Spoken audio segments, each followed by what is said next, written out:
Your Excellency, when you came in 2022, people who are bashing you are not telling the public the truth. That the changes we have had in this country have never been experienced under any regime. It is only a miracle that you came in when the shilling was at 169 exchange rate, and today it's at 130. Nobody talks about it. Yet, we know Kenya, 70% of what we use here is imported, and therefore shilling is very important in ensuring that we get fair prices of goods if the shilling is doing well. What is very, very key to people in their kitchens, the unga, the one that was making people put sufurias in their head. When you came in, Your Excellency, we were 230, 240. Today, the people who are bashing you do not want to tell the public that the unga is at 169, which is more than 60 shillings per packet of 2 kgs compared to that time.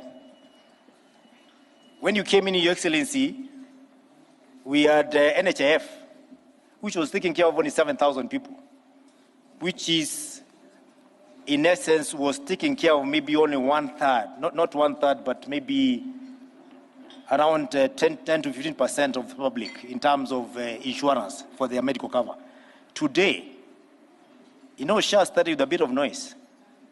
People are talking and making noise everywhere. You put on your TV every time it was about SHA. In fact, the people who don't speak English were wondering whether there's a new animal in Kenya called SHA. They were making noise when it was not working.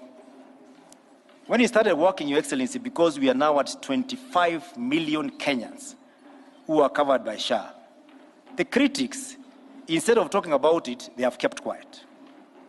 They were making noise when it was not working. When it works, instead of making noise or celebrating now that it's working, they kept quiet. And that is very common, Your Excellency. People get satisfied, sometimes they forget where they have come from. We want to thank you for that. The list, because of sake of time, I just wanted our people to know, those who don't know, is endless. The fertilizers is very close to these people. So 3,500, now it's 2,500. We have very many delegates here who are doing coffee. Coffee was going at 65 shillings per kg. Your Excellency, right now in Tharaka-Nithi, 1 kg of coffee, when we sell it, we get between 115 to 165, thereabout, with good factories. No one is talking about that. The price of tea also, those people who do tea, I can see very many of them here, including the Reverend the Bishop who has just prayed. We have a margin of about 10 shillings up from the original price we have.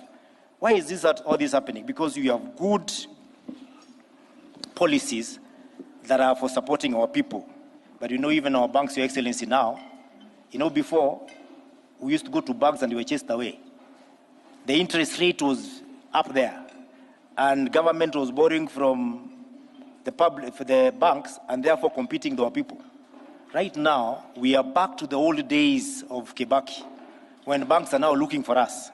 The interest is down, rate is down there, almost 10, 15. Better banks can give you even at 9, because the treasury bills are also doing very well. All that is a show of an economy that is doing well.